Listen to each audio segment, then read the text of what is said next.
40 tahun itu adalah sesuatu yang sangat istimewa. Bahkan dalam Al-Quran dan narasi hadis-hadis Nabi SAW, angka 40 ini memiliki satu kemuliaan dan kekhususan tertentu. Saya beri contoh misalnya, Nabi Musa alaihissalam ketika diberikan oleh Allah Subhanahu wa Ta'ala pembekalan khusus dalam penerimaan wahyu sebelum disampaikan kepada umatnya, itu juga dibutuhkan waktu 40 malam. Itu kemudian ditampilkan dalam Quran surah kedua Al-Baqarah di ayat ke-51. Ya, paling kiri agak ke atas sedikit di mushaf standar, Allah menyampaikan wa idh wa'adna Musa 40 laila. Ya, ketika kami menjanjikan kepada Musa alaihissalam untuk memberikan pembekalan berupa wahyu yang akan disampaikan risalahnya kepada umatnya selama 40 malam. 40 juga ini menjadi penanda diangkatnya para nabi, ya, menjadi nabi, dilantik menjadi rasul, dan terkhusus nabi kita Nabi Muhammad SAW. Beliau diangkat menjadi rasul ya dengan turunnya surah Al-Alaq itu ayat 1 sampai 5, ketika diangkat usianya 40 tahun.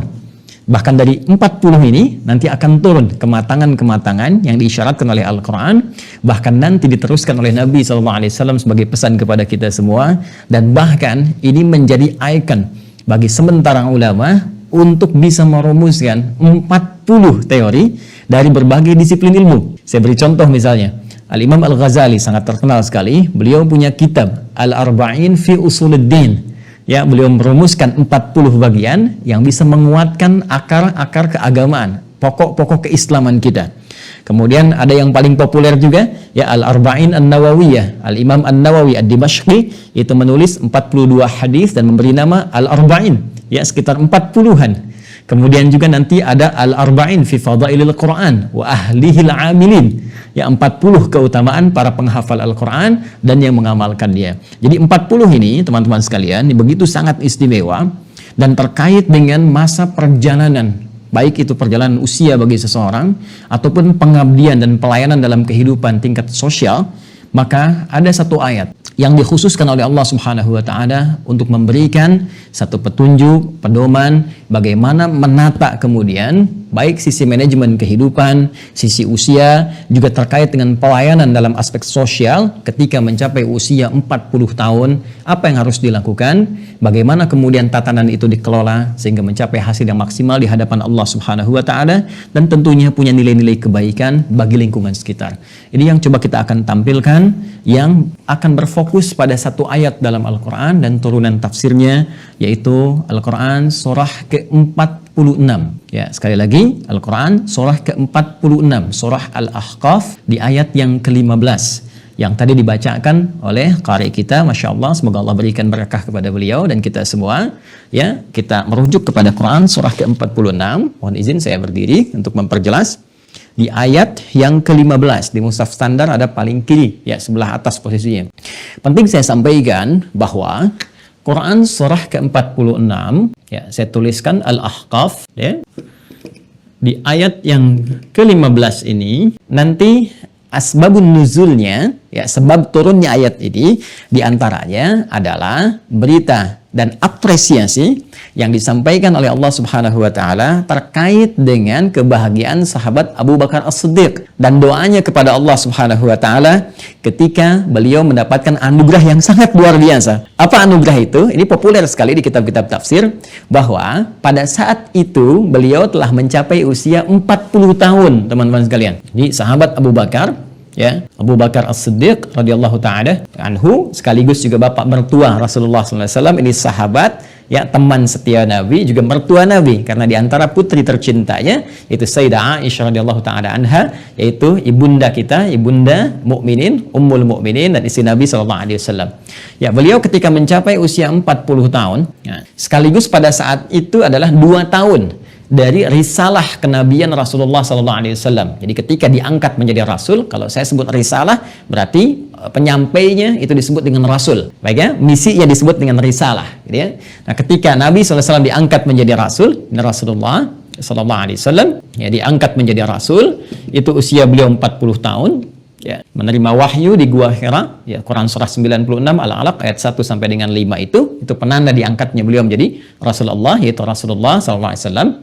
Nah, 2 tahun dalam berdakwah ini, dalam fase 2 tahun, ya 2 tahun. Jadi kalau kita tambahkan ke sini, ya usianya 42 tahun. Nah, usia 42 tahun, fase 2 tahun dalam berdakwah, ini belum terang-terangan. Ya, masih di sekitaran saja, karena nanti ada fase pembekalan sebelum dakwah terang-terangan. Dalam fase pembekalan ini, Nabi mengajak lingkungan terdekatnya. Jadi ada keluarga dekat, sahabat-sahabat dekat, tetangga dekat yang dipercayai, ya. Nah, itu nanti fasenya 4 tahun. Nah, 2 tahun dalam fase ini, saat usia beliau 42 tahun. Nah, sahabat Abu Bakar As-Siddiq usianya 40 tahun. Jadi beliau ini sahabatan, ya, beda usia, rentang usia sekitar 2 tahunan, kurang lebih. Nah, ini kalau teman-teman misalnya main, ya, untuk ziarah umrah atau haji. Jadi kalau menunaikan ibadah haji, saya bermohon pada Allah bagi yang belum nanti berangkat, semoga bisa disegerakan, ya. Nah, dan tidak cukup dengan amin, ya, mesti nabung. Nabung, siap-siap belajar. Kemudian nanti kalau Anda haji atau umrah, nanti Anda masuk ke wilayah Mekah, masuk ke haram, ya, sekitaran Masjid Al-Haram. Nanti saya berikan contoh petanya, ya. Kalau sekarang misalnya di sini ada ini maktabah, yang sekarang Maktabah Kadimah, ini tempat lahirnya Nabi. Ini Hotel Zamzam di sebelah sini. Nah, ini Zamzam, ya, Zamzam Tower sebelah sini. Di sini ada nanti Istana Raja, ya, seberang sedikit ke sini. Istana Raja sini. Kita jalan ke belakang sini, ya. Nah, ada pintu 26, Gate Ismail. Kemudian nanti ke sini Babun Nabi, Babu Ali, Babu Salam di sini. Kemudian nanti Anda lewat sini sampai kurang lebih ada 37 kipas angin. Anda lewat sini di samping sini. Nah, nanti agak jarak ke sebelah sini ada maktabah, warnanya krem bangunannya. Ini tempat Nabi dilahirkan. Kemudian tarik garis lurus, ini Babus Salam, ya, masuk pintu Babus Salam. Di sini ada Bukit Sofa. Nah, ini Bukit Marwah. Dari Marwah ini keluar, di sini yang ada toilet di sini, ya. Nah, di sini ini rumah kediaman Rasulullah SAW, ya, berumah tangga dengan Sayyidah Khadijah. Di mana rumah Abu Bakar As-Siddiq radhiyallahu taala anhu? Dari Zamzam Anda nyebrang sedikit, ya, ini Zamzam, nanti nyebrang ke sini, teman-teman sekalian. Di sini nanti ada Hotel Hilton, ya, Hotel Hilton. Nah, ini. Nah, jadi kalau kita lihat di sini ada Hotel Hilton, di Zamzam, ini Safwa, nyebrang istana, ini Hotel Hilton ke sebelah sini.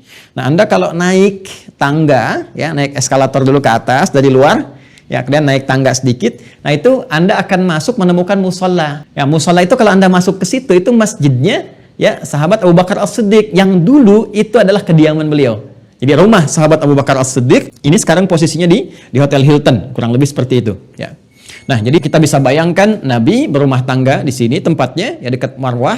Kemudian ini ke arah Hotel Hilton, ini rumahnya sahabat Abu Bakar As-Siddiq. Di sini ada Jabal Qubais, ya, tempat biasa Nabi kemudian menyampaikan risalah termasuk Isra Mi'raj adanya di sini. Nah, di usia Nabi 42 tahun, 2 tahun setelah menerima risalah wahyu itu kurang lebih, maka sahabat Abu Bakar As-Siddiq itu beriman kepada Rasulullah SAW, masuk Islam, yang kemudian disertai, bukan hanya beliau saja, disertai oleh kedua orang tuanya, ya, masuk Islam. Anaknya Abdurrahman juga masuk Islam, Masya Allah, kan? Kemudian cucunya pun masuk Islam. Jadi orang tuanya masuk Islam, anaknya masuk Islam, cucunya masuk Islam. Masya Allah, gitu, ya. Nah, jadi ini sangat menarik, teman-teman sekalian. Maka pada saat dalam suasana itulah kemudian beliau meminta petunjuk kepada Allah Subhanahu wa taala untuk diberikan bimbingan oleh Allah Subhanahu wa taala bagaimana mensyukuri nikmat 40 tahun ini, ya, yang dengan 40 tahun ini mendapatkan satu anugerah terbesar dari Allah Subhanahu wa taala, yang dengan anugerah itu punya satu kehidupan baru, punya jendela yang terbuka baru, punya nafas fitrah yang baru, yang dengan itu menginginkan petunjuk tepat dari Allah sehingga sisa-sisa kehidupan bisa dijalani lebih baik dibandingkan hari-hari sebelumnya.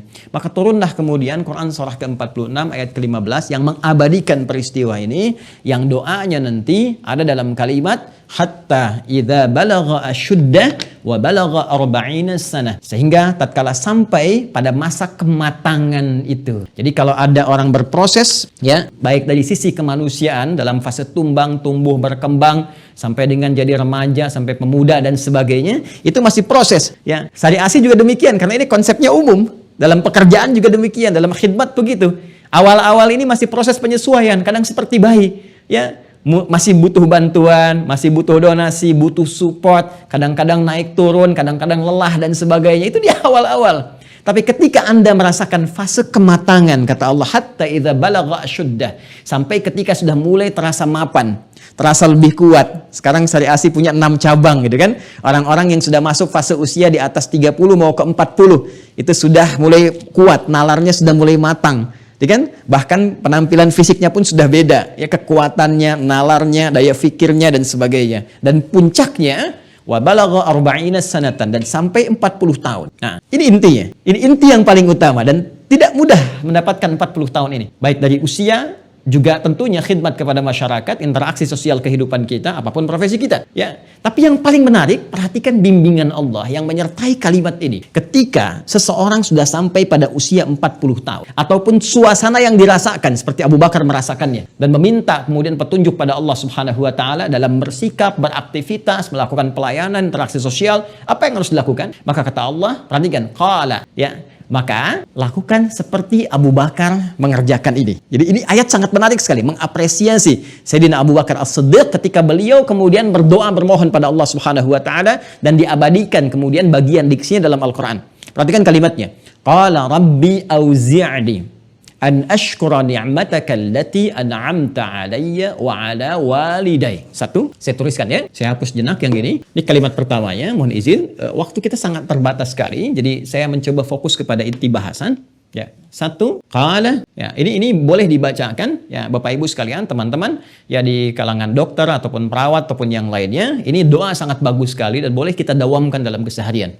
Ya, Rabbi, ya, auzi'ni, ini fi'il amr lit talab. Rabbi auzi'ni, nanti kita bacakan, an ashkura ni'mataka allati, ini satu, an'amta alayya wa ala waliday. Ini poinnya. Satu, perhatikan baik-baik. Rabbi auzi'ni, ay Rabbi alhimni, ya Allah, mohon bimbing hamba, ya.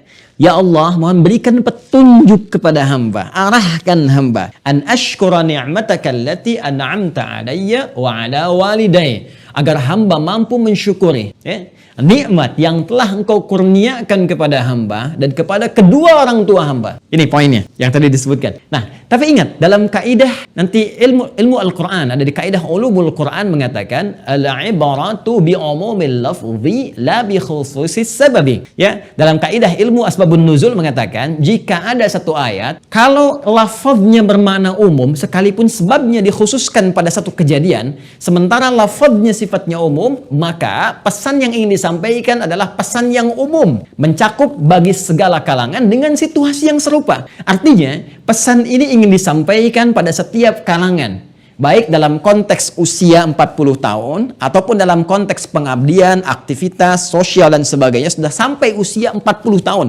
Pernikahan sampai di usia 40 tahun, pengabdian dalam sosial misalnya 40 tahun, di birokrasi 40 tahun, diplomasi 40 tahun, di kesehatan 40 tahun. Sepanjang konteksnya sampai ke dalam masa 40 tahun ini, maka yang pertama harus dilakukan, kata Allah, ini, an ashkura ni'mataka allati an'amta alayya wa ala waliday. Satu, minta kepada Allah untuk diberikan bimbingan agar mampu bersyukur. Ya, mampu bersyukur atas segala nikmat yang diberikan selama 40 tahun. Ini nggak mudah. Ya, apa dikira satu rumah sakit itu akan begitu mudah? Ya, bisa berkembang, bertahan, maju sampai 40 tahun? Belum tentu. Tidak sedikit rumah sakit yang sekarang karena suasana pandemi merasa kesulitan. Bahkan ada yang terjatuh, bahkan ada yang kemudian tidak mudah untuk bisa hanya sekedar beraktivitas. Itu nggak mudah, ya. Tapi yang paling menarik, ini yang paling dahsyat, ya. Kalau kita bertanya, ya Allah, bagaimana cara bersyukurnya? Apakah hanya mengucap Alhamdulillah, kan? Apakah hanya dengan berbagi dan seterusnya? Ada sesuatu yang sangat menarik. Nah, Abu Bakar As-Siddiq mencontohkan ini dengan satu contoh yang sangat luar biasa, diridhoi oleh Allah dan dengan ridha itu diabadikan dalam Al-Quran. Ya, apa itu? Jadi Abu Bakar As-Siddiq ini mensyukuri satu nikmat yang Allah berikan kepada beliau dalam usia 40 tahun itu, dan disepakati oleh para ulama tafsir ketika menafsirkan ayat ini, yaitu nikmat tauhid. Nikmat tauhid, ya. Satu, nikmat tauhid, ya. Apa itu tauhid? Menjadikan seluruh atau segala hal yang kita kerjakan dalam aktivitas hanya mengarah untuk Allah semata. Ya, jadi kalau kita misalnya mohon maaf kita mau makan, makanya kita kerjakan karena Allah, gitu kan? Kemudian kalau kita mau minum, kerjakan karena Allah. Kita bekerja, kerjakan karena Allah. Kita beraktivitas, kerjakan karena Allah. Maka setiap segala aktivitas yang kita kerjakan karena Allah itu dalam konteks tauhid, yang mentauhidkan, mengarahkan segalanya hanya bagi yang satu, yang ahad. Ya, Allah menamakan dirinya dengan al-ahad. Qul huwallahu ahad. Ya, ketika menjadikan seluruh aktivitas yang kita kerjakan semuanya dalam kerangka hanya untuk Allah saja, hanya untuk beribadah saja, maka aktivitas ini yang dalam bahasa Arab disebut dengan amal namanya, akan memiliki nilai bertambah namanya, bukan sekedar amal tapi ditambahkan dengan salih namanya. Salih. Jadi kalau masih amal itu masih netral, ya. Makan itu amal. Segala jenis pekerjaan itu amal. Minum amal. Anda bekerja amal. Saya mengajar amal. Anda menulis amal. Itu masih umum. Ya, tapi apakah setiap yang beramal dikerjakan karena Allah atau tidak? Gitu. Ya, baik. Jika pekerjaan ini dilakukan karena Allah dan turun ridha Allah ke dalamnya sehingga dianggap baik oleh Allah, sesuatu yang dianggap baik oleh Allah disebut dengan saleh namanya. Ya, makanya setiap orang tua bercita-cita memiliki anak yang saleh. Artinya orang atau anak yang dianggap baik, dibimbing baik oleh Allah. Ya, itu sudah fitrah. Bahkan ada di Quran surah ke-7 Al-A'raf, ya, nanti di ayat 189, ya. Falamma athqalat da'awallaha rabbahuma la in ataitana salihah. Tatkala nanti kandungan seorang yang tengah mengandung semakin besar, semakin berat, kemudian suami istri itu berdoa kepada Allah. Ya, apa doanya? La in ataitana salihah lanakunanna minasyakirin. Ya Allah, duhai Allah, jikalau Engkau berkenan menganugerahkan kepada kami anak yang saleh, yang Engkau bimbing menjadi baik dalam pandangan-Mu, kami akan sangat bersyukur dengan semua itu. Jadi saleh itu adalah suasana kebaikan yang dibenarkan oleh Allah Subhanahu wa taala, yang diridhai oleh Allah Subhanahu wa taala. Nah, Abu Bakar ini berpikir begini, teman-teman sekalian. Saya ini beraktivitas, saya ini pebisnis. Beliau ini pebisnis hebat. Nanti temannya Uthman bin Affan. Uthman bin Affan itu nanti masuk Islamnya diajak oleh sahabat Abu Bakar. Ya, termasuk nanti ada Abdurrahman bin Auf, ya. Termasuk nanti pemuda usia 17 tahun. Sukses juga dibawa nanti oleh Uthman salah satunya. Nah, namanya Arqam bin Abi Arqam, ya. Nanti masuk Islam yang ke-17, usia 17 tahun, mewakafkan nanti tempat tinggalnya untuk tempat ta'lim Nabi, dikenal dengan Darul Arqam. Ya, ada di posisinya di Bukit Sofa nanti. Ya. Nah, Abu Bakar ini merasa, saya berbisnis, bekerja, bahkan beliau merantau, ya. Kadang ke Syam itu sekarang Palestina, ada Syria, ada Libanon, Yordania, gitu kan? Kadang kemudian ke Yaman, bahkan kebiasaannya diabadikan di Al-Quran, kebiasaan orang-orang Quraisy pada saat itu diabadikan di Al-Quran. Di surah Al-Quraisy, langsung dengan namanya. Li'ilafi Quraisy, ilafihim rihlatash syita'i was-saif. Nah, beliau itu merasakan, sebelum sampai ke titik ini, pekerjaan saya itu hanya untuk dunia saja. Jadi, dia belum memikirkan, ini 40 tahun, ya itu semua dunia aja.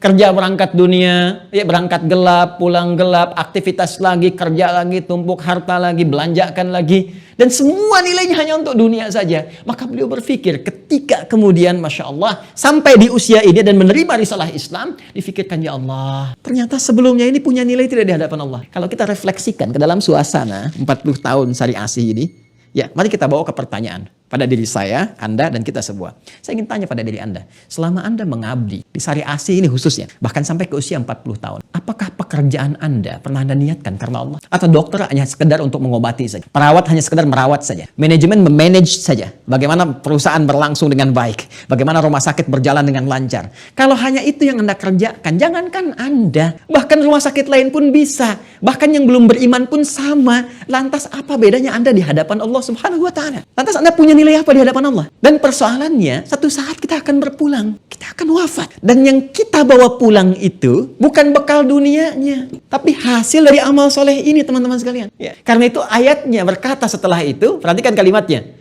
Ya, Rabbi auzi'ni an ashkura ni'mataka allati an'amta 'alayya wa 'ala walidayya wa an a'mala salihan tardah. Ya, supaya perbuatanku ini ya Allah dengan syukurku kepadamu bimbing hamba supaya pekerjaan hamba ini menjadi amal saleh. Ketika perbuatan dibenarkan dan diridhai oleh Allah, maka dia punya nilai di hadapan Allah. Nilai ini yang disebut dengan hasanah namanya. hasanah. Nah, dan jangan main-main ya. Nilainya itu ketika pekerjaan menjadi hasanah, itu poinnya dituliskan oleh malaikat atas perintah Allah, itu 10 poin dituliskannya. 10 dalam hitungan akhirat, hitungan Allah Subhanahu wa taala. Ini ada di Quran surah ke-6 ayat 160 ya. Man jaa bil hasanati falahu asyru amthaliha. Siapa yang mengerjakan perbuatan amal saleh, kemudian dia punya nilai hasanah, maka punya poin di hadapan Allah 10. 10 itu jangan dihitung begini ya. 1, 2, 3, 4, 5. Itu refleksinya di benak kita terlampau sedikit. Tapi coba kita perhatikan sebagai gambaran hitungan yang disampaikan oleh Nabi SAW menjelaskan konteks ini. Ketika ada seorang ibadah ke masjid, baru datang ke masjid saja untuk niat ibadah.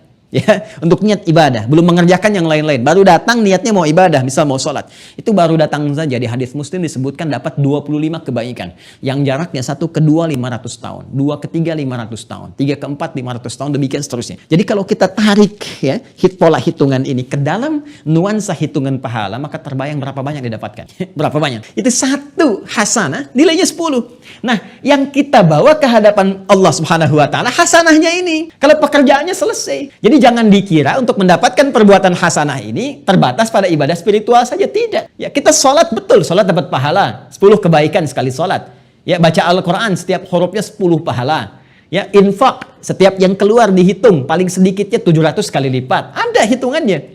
Tapi jangan dikira terbatas pada amalan-amalan ritual saja. Tidak. Semua pekerjaan kita dari bangun tidur sampai kita tidur lagi, jika diniatkan karena Allah, maka menjadi amal soleh dan punya nilai hasanah. Makanya semua pekerjaan itu dibimbing. Bimbingan itu yang disebut dengan doa. Jadi doa itu bukan kalimat formalitas yang kita bacakan untuk mendapatkan keberkahan pada aktivitas kita. Bukan sekedar itu. Itu ada nilainya. Karena itu silahkan Anda cek. Semua aktivitas orang Islam dari bangun tidur sampai tidur lagi pasti bersanding dengan doa. Silahkan cek. Ya, bangun tidur kita punya doanya. Ya, silahkan. Bahkan kita berpakaian ada doanya, makan ada doanya, urusan ke toilet pun ada doanya, langkah diatur. Masuk kaki kiri doanya, kemudian keluar kaki kanan, antara masuk dengan keluar beda, ke masjid ada doanya, masuk dengan keluar beda, langkahnya tak sama dengan saat ke toilet. Ya, silahkan, semua ada doanya. Bahkan tak mampu pun atau belum tahu pun membaca doanya, cukup kata Nabi untuk mendapatkan hasanah ini, maka lakukan karena Allah. Ya, kalimat nabinya kullu amrin dzibalin la yubda'u fihi bismillahirrahmanirrahim fahuwa abtar. Ya, cukup ucapkan bismillahirrahmanirrahim. Paling singkat bismillah. Anda lupa atau tak menyebutkan bismillahirrahmanirrahim, maka perbuatan itu tidak menjadi hasanah, tidak punya nilai di hadapan Allah Subhanahu wa taala. Ya, mau periksa pasien bismillahirrahmanirrahim, ya kan? Mau nyuntik bismillah, mau ngecek hasil bismillah, ya.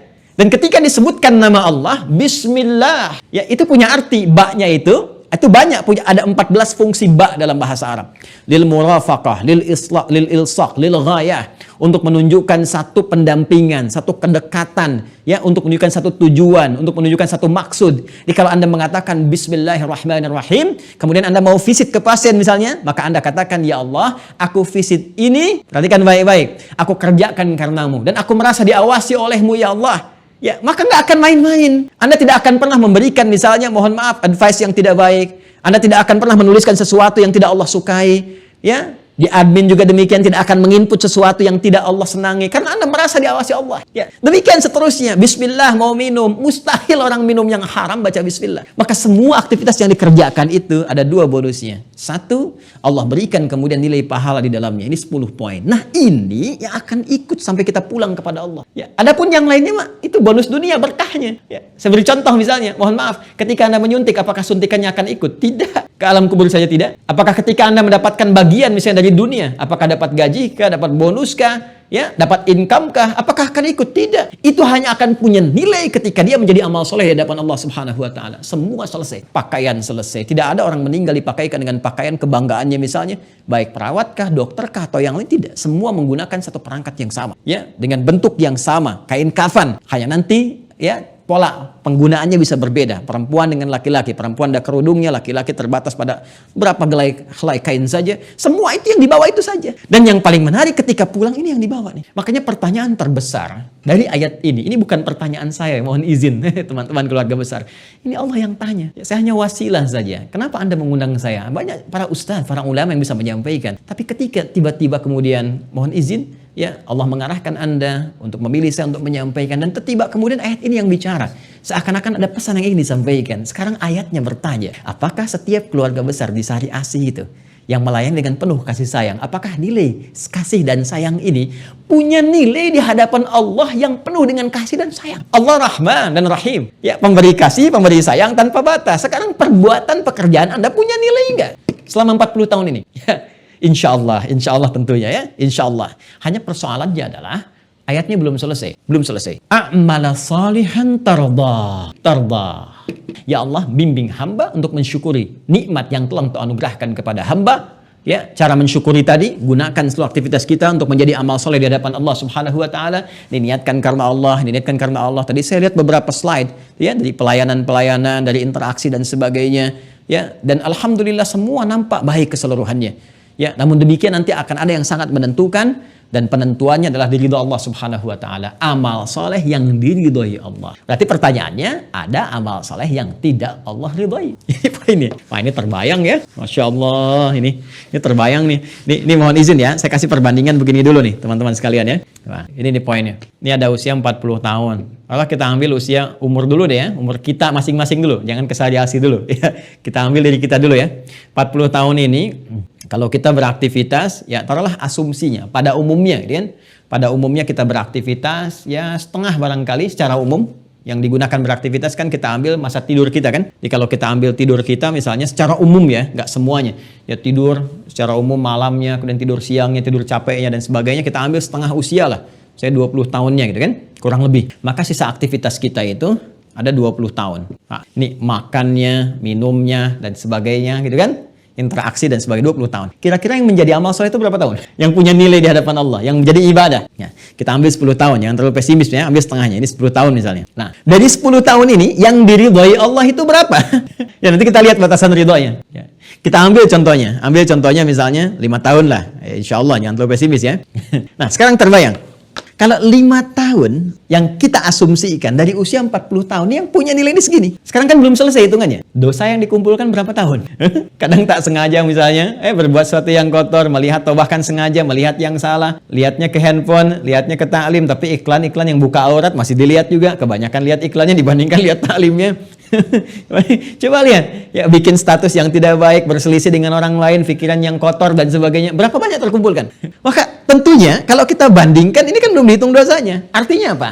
Kalau kita sadar ada sesuatu yang kurang, ya, sementara kita akan pulang kepada Allah, maka orang yang cerdas pasti akan memanfaatkan sisa waktunya untuk diisi yang lebih baik dibandingkan hari sebelumnya. Maka cara terbaik untuk mengisi itu dia minta petunjuk kepada Allah Subhanahu wa taala. Minta petunjuk. Ya. Bagaimana petunjuk yang dia mohonkan? Allah langsung berikan lewat kalimat yang tadi dibacakan oleh qari kita, dan ini adalah nukilan kemudian ya teman-teman sekalian yang disampaikan oleh sahabat Abu Bakar As-Siddiq ketika memohon kepada Allah, kemudian disampaikan oleh Al-Quran, ya, diberikan bimbingan dan sampai kepada kita semua untuk kita kemudian praktekkan dalam kehidupan. Perhatikan kalimatnya. Wa an a'mala salihan tardah. Ya Allah, bimbing hamba untuk mensyukuri nikmat yang telah Engkau berikan kepada kami ya Arhamar Rahimin, dan dengan nikmat itu kami mampu mengisi sisa-sisa perjalanan aktivitas kami ini dengan perbuatan yang lebih baik lagi, perbuatan yang saleh, perbuatan yang mulia yang Engkau ridhai. Bagaimana ciri perbuatan yang diridhai itu? Singkatnya ada 2. Ya, seperti contoh 2 bagian. 1, 2. Perbuatan yang diridhai Allah Subhanahu wa taala. Fokus baik-baik teman-teman sekalian. Pertama, menjaga hubungan baik dengan Allah pada aspek hablum minallah. Ya, hubungan baik dengan Allah Subhanahu wa taala pada aspek hablum minallah. Hubungan baik dengan Allah ini bentuknya ada 2 lagi. Ya, 1, menjaga perintahnya. Biasanya masuk pada aspek-aspek ritual dalam konteks ibadah spiritual.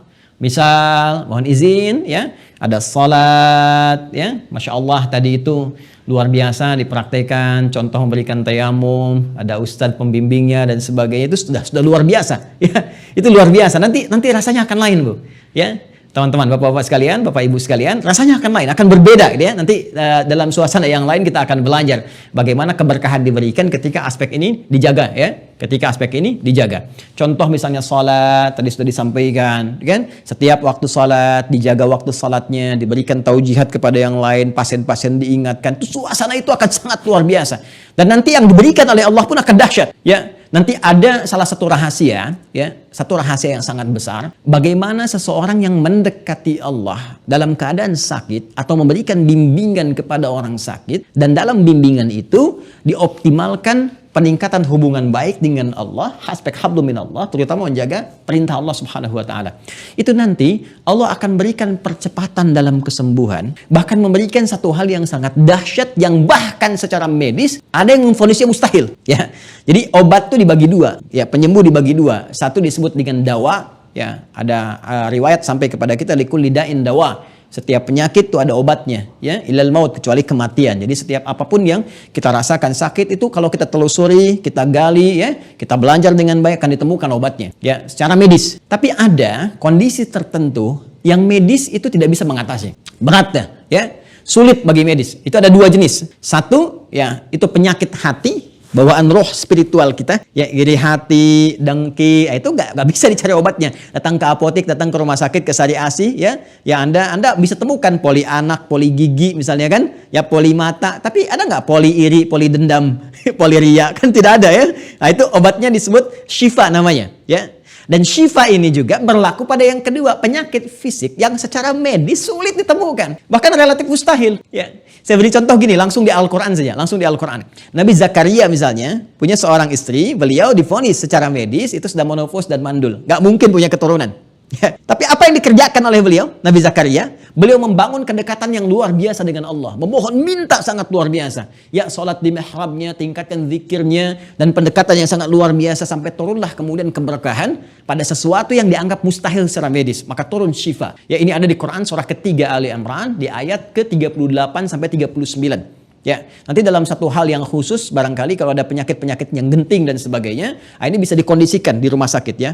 Ada satu kondisi yang Anda bisa lakukan, doanya ada. Maka beliau berdoa di situ, perhatikan kalimatnya, hunalika da'a Zakaria rabbah qala rabbi habli min ladunka dzurriyyatan thayyibah innaka sami'ud du'a. Ya, maka beliau di mihrab itu sambil sholat bermohon kepada Allah. Ya, Nabi Zakaria sholat. Ya, ingat baik-baik, Nabi Zakaria sholat. Nanti kita teruskan ayatnya. Semua Nabi, Rasul yang pernah bertugas di bumi sholat. Ya, kita fokus ke Nabi Zakaria. Beliau dalam sholat bermohon. Ya Allah, kata beliau, semua mengatakan hamba mustahil punya keturunan. Istri hamba divonis monofos, divonis mandul. Ya, nggak mungkin punya keturunan. Maka hamba hanya memohon kepadamu yang tidak punya batas dalam pemberian. Kepada yang maha mendengar. Kalau pada yang maha mendengar saya tidak mendengar doa hamba dan mengabulkannya, lantas kepada siapa lagi hamba mesti memohon? Ya, nanti dikuatkan di Quran surah ke-19 Maryam dari ayat kedua sampai ayat ke-15 nanti, sampai diberikan karunia-Nya. Ya, maka apa yang terjadi? Di ayat 39 surah Ali Imran turun langsung jawaban.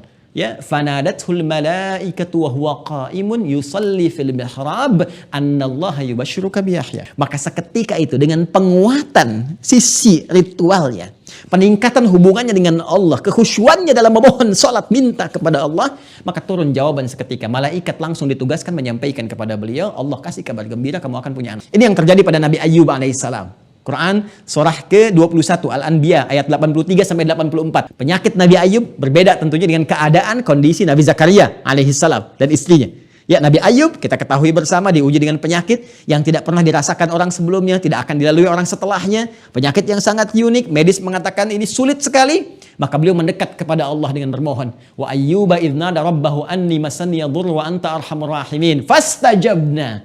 Ayat 84-nya. Kami jawab doanya Ayub, kami sembuhkan penyakitnya, kami kembalikan harta bendanya pun dengan keluarganya. Lihat di ujung ayatnya, wa dzikra lil abidin. Ini menjadi petunjuk kata Allah bagi hamba-hamba Allah yang mau membangun hubungan baik dengan Allah, meningkatkan ibadah. Abid itu orang yang senang ibadah. Ya, dari kata abada ya'budu, orangnya abid. Yang disembah Allah ma'bud. Kita menyembah na'bud. Karena itu dalam Al-Fatihah kita katakan iyyaka na'bud. Ya, ketika kita mengatakan iyyaka na'bud, maka belum selesai ayatnya. Wa iyyaka nasta'in.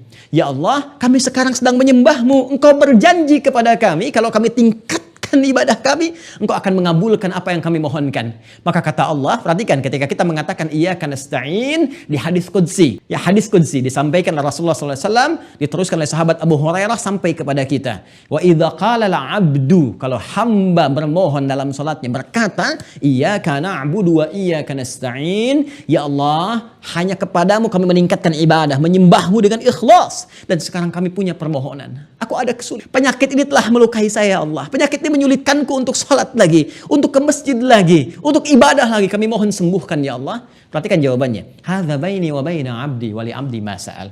Ini perjanjian komitmen antara aku dengan hambaku. Kalau hambaku benar sholatnya sampai detik ini, aku kabulkan apapun yang kau. Saya pernah praktekkan ini waktu dirawat. Saya pernah sakit juga 18 Februari ya. 2013 ya, itu saya pernah juga dirawat 18 Februari 2015 ya, 2015 itu pernah saya dirawat ya di salah satu rumah sakit. Kemudian itu hari pertama dokter menyebut saya Mas gitu ya.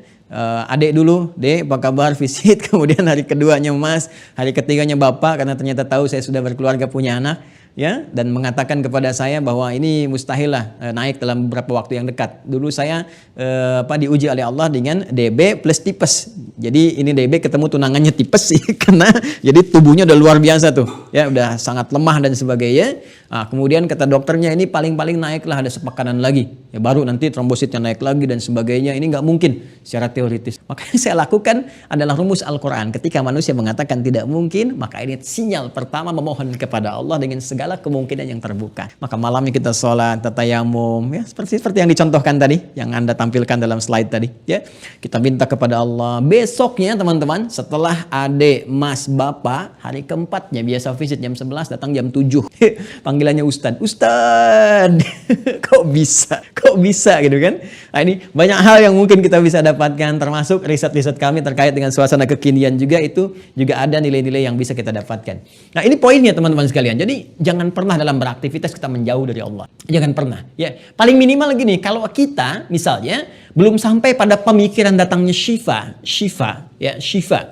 setidaknya berharap dapat hasanah dalam konteks akhirat. Ini poinnya. Dapat 10 poin lah. Apapun yang saya kerjakan pengabdian kita itu jangan sampai nggak punya nilai. Atau pada akhirnya kalau hari ini pasien ada yang meninggal seperti tadi Anda bimbing, besok lusa kan mungkin Anda. Pertanyaan terbesarnya adalah ketika sama-sama meninggal, apakah bekal yang ketika dibawa pulang sama? Hati-hati. Status Anda bisa dokter loh, ya, bisa direktur, bisa komisaris, bisa apapun. Tapi boleh jadi ketika wafat, status pasien bisa lebih tinggi di hadapan Anda. Ketika Anda berjumpa dengan Allah, dua-dua menghadap kepada Allah, status pasien bisa tinggi. Ketika pasien saat sakitnya malah rajin berzikir, pasien rajin sholat dan sebagainya. Sementara Anda hanya kejar dunia. Apa nilainya? Dan dunia itu hilang ketika Anda meninggalkan. Karena itu kalimatnya telah meninggal dunia. Ini poinnya. Jadi renungan kita yang pertama adalah, ya, sangat penting bagi kita, khususnya orang beriman. Iman itu yakin tanpa ragu. Kita yakin kita akan wafat. Kita yakin kita akan kembali. Maka sangat penting bagi orang beriman untuk menjadikan seluruh tata aktivitas kehidupannya menjaga nilai-nilai yang telah disampaikan oleh Allah Subhanahu wa taala. Ini poin pertamanya. Jadi ketika ini dikerjakan, maka turunannya muncul syifa namanya. Syifa. Ya. Ini ada di Quran, surah ke-17, ayat 82. Wa nunazzilu minal Qur'ani ma huwa syifa. Kami turunkan dari sebagian ayat Al-Quran itu ada yang digunakan, ya, bisa menjadi syifa. Di antara ayat syifa itu adalah surah Al-Fatihah. Itu jelas. Ada tafsirnya langsung. Bagaimana ketika itu diturunkan, dan ada salah satu kepala suku di Arab pada saat itu yang terkena sengatan kalajengking, dan sudah parah, sulit ditemukan obat. Lantas ada kisah yang sangat populer, sahabat meruqyahnya dengan surah Al-Fatihah, tapi dengan keimanannya. Masya Allah, baca Al-Fatihah, Allah sembuhkan sekali baca. Orang sekarang ribuan kali nggak sembuh-sembuh gitu kan. Bedanya apa tuh? Nanti kita akan lihat dalam kesempatan yang lain. Tapi poinnya adalah, Al-Fatihah adalah satu-satunya surah yang diulang-ulang 17 kali dalam sehari, dibaca dalam sholat. Jadi kalau kita rajin sholat, bagus sholatnya, apalagi tambah sholat sunnahnya, tahajudnya dan sebagainya, Allah berikan kekuatan pada diri kita. Antibodi imannya itu kuat. Iman yang kuat memberikan imun yang luar biasa. Makanya orang saat puasa, ya, karena banyak ibadah, walaupun makan sedikit, ya kuat saja. Kalau puasanya benar, ya, maka energi yang terkumpul.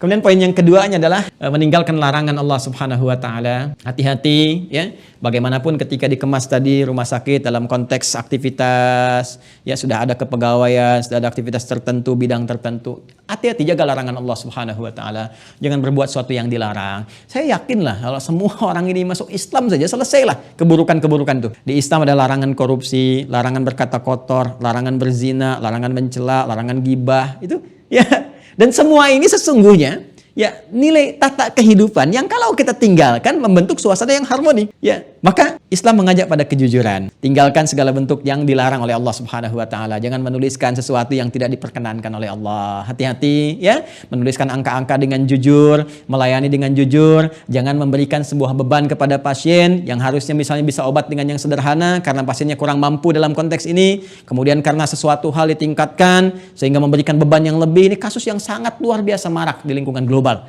Ya, maka kita memberikan contoh teladan yang terbaik. Demi Allah saya katakan, ketika nilai ingin dijaga, maka lihat bagaimana Allah berikan keberkahan pada tempat dan bahkan orang-orang yang hadir di sekitar. Ya, ini sudah rumus. Ya, kalau Allah yang menyampaikan, tidak ada celah untuk meragukan. Ya, ini gambaran teman-teman sekalian. Ya, kemudian apa yang dilakukan setelah itu? Bagian keduanya, secara umum, hubungan baik dengan Allah kita tata, kemudian hubungan dengan sesama, hablum. Ya, orang mengatakan minan nas, kalau saya cenderung menyebutnya hablum minal makhluqat. Ya, kalau nas dengan manusia saja, kalau makhluqat dengan semua makhluk-makhluk Allah Subhanahu wa taala. Menjaga baik hubungan dengan Allah dan menjaga baik hubungan dengan sesama makhluk-makhluk Allah Subhanahu wa taala, khususnya dengan manusia atau orang-orang yang berada di sekitaran kita semua. Jadi kalau syariah asih keluarga besarnya ingin mendapatkan berkah Allah Subhanahu wa taala, ingin lancar, ingin bagus, maka aspek yang kedua ini perlu dijaga. Dan yang diutamakan bukan yang jauh dulu. Nih, wa'ala walidai, dengan orang tua. Kalau dalam konteks suasana keluarga besar rumah sakit syariah asih, ya, dengan pendiri ke atas jangan sampai putus rasa untuk menghormati, ya, bahkan mendoakan. Maka yang di atas bisa turun menyapa kepada yang di bawah. Ya, ini ada pendiri Bapak Haji Marsudi, Ibu Haja Siti Rokayah, gitu kan? Ya, jangan dilupakan. Ya, semua ingat dibacakan doa yang baik, gitu kan? Nah, kemudian dari atas juga demikian, menyapa, memberikan motivasi, jaga hubungan baik ini. Ya, karena mustahil ke atas tidak baik, maka tugas yang akan dilaksanakan pun tidak akan maksimal. Ya. Pun demikian, kalau kita tafsirkan ke atas, walidayah itu kan garis ke atas. Ya, kalau kita anak ke orang tua. Ya, kalau di pekerjaan hierarki ke atas. Ya, kepimpinan. Jadi dari bawahan, kepimpinan ke atas. Kalau di kalangan senioritas dokter, ya, dari yang junior sampai ke atas, dokter seniornya dan sebagainya. Ini bangun hubungan baik, kata Allah, bangun hubungan baik dengan sesama. Ya. Jalur ke atas dan dari atas jalur ke bawah. Wa aslih li wa dzurriyyati. Ya, an a'mala sholihan tardah, ya, kemudian wa aslih li, dan berikan aku perbaikan ya Allah, kemudian wa dzurriyyati, dan keturunanku. Ini garis ke bawah. Jadi Masya Allah indah sekali. Ya, ketika Anda ingin membangun kemudian tata aktivitas yang bagus, yang harmoni, yang enak, yang nyaman, dengan Allahnya bagus, dengan lingkungan bagus. Bagaimana membangun hubungan dengan lingkungan? Garisnya begini. Anda ada di tengah-tengah seperti ini, ya. Cross, ya, bukan salib, ini cross. Ini untuk contoh saja cepat. Nih, ini ke sini, ya, dalam konteks makhlukat, tata hierarki, dalam konteks berusaha, Anda naikkan ke atas ke sini. Ini hubungannya nanti dengan orang-orang kalangan senior, ya, misalnya di dokter, kalangan seniornya yang memberikan bimbingan, arahan, sampai ke kalangan misalnya dalam konteks birokrasinya, manajemennya, direksinya, komisarisnya, pendirinya dan sebagainya, ownernya.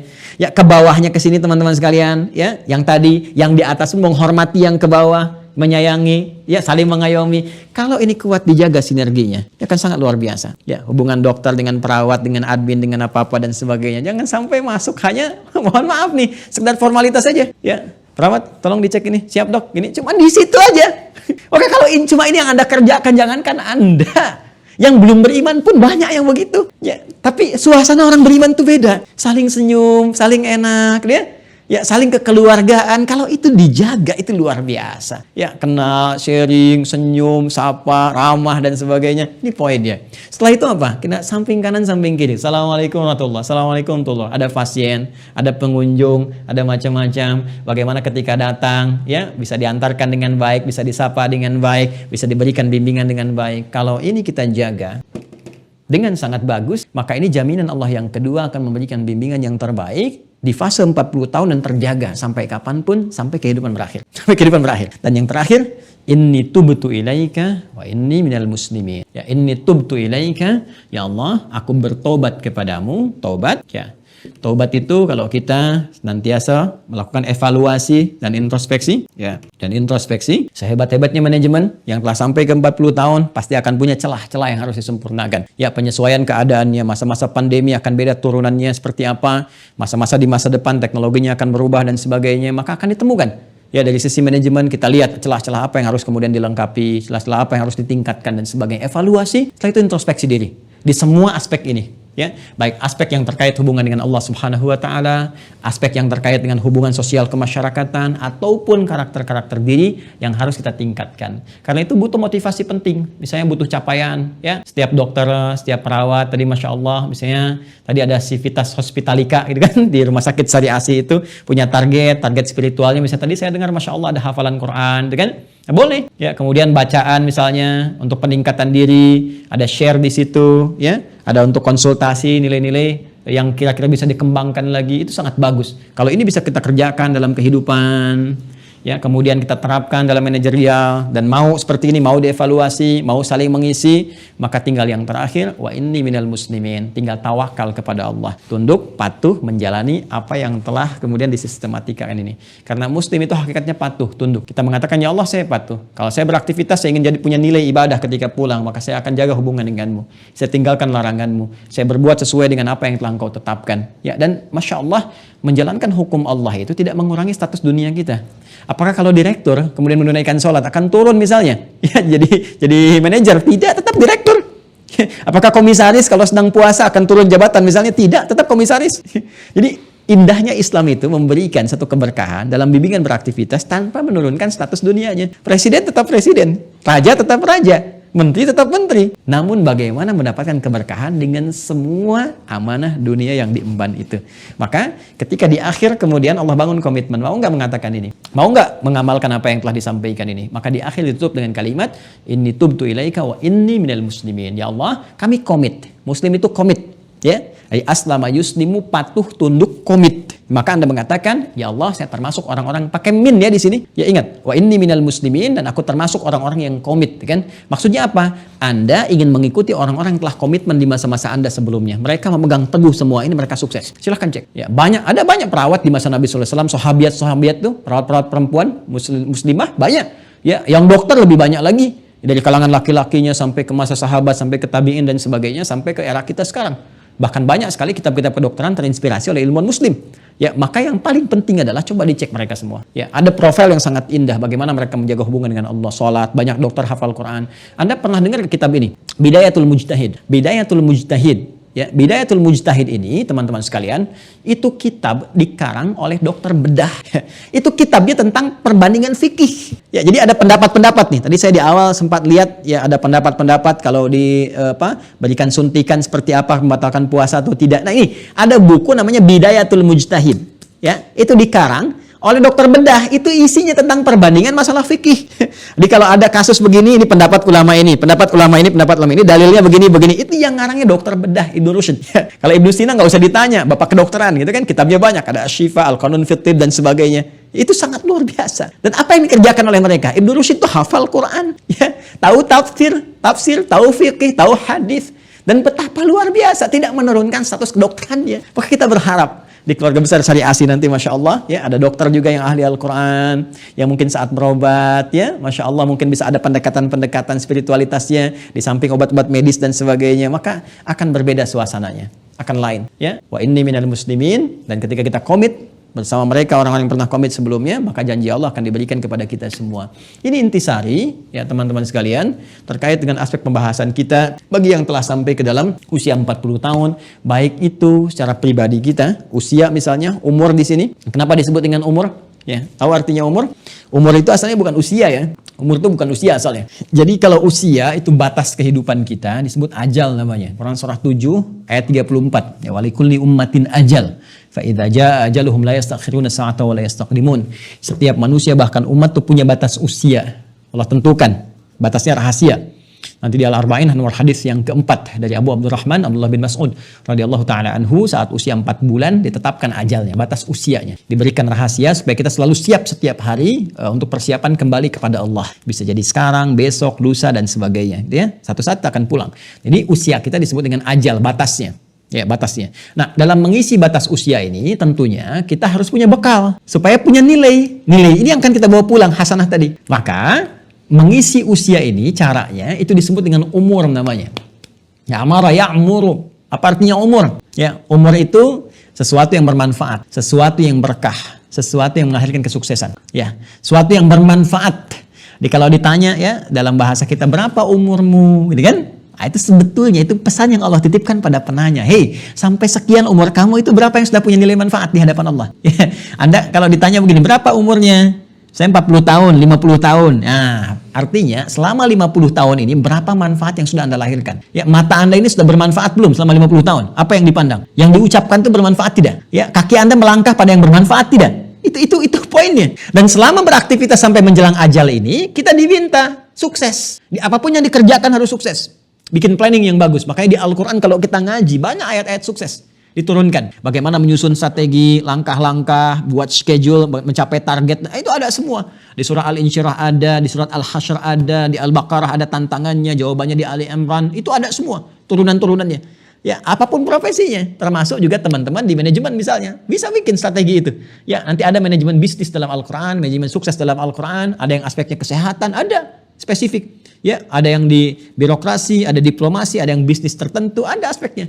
Dan yang menyampaikan Allah, pencipta kita, itu pasti. Maka Allah menyampaikan dalam konteks kata tadi, ya, ketika kita mengisi sampai ke ajal, berapa umurmu sudah sukses belum? Jadi kalau Anda belajar harus sampai sukses, IP yang tertinggi, yang terbaik. Kalau bekerja harus sukses. Makanya cintai pekerjaan Anda. Jadi dokter yang sukses, ya, perawat yang baik, semua arahkan ke situ. Dan berkah. Berkah itu ziyadatul khair, bertambah nilai kebaikannya. Semakin sukses harus semakin baik.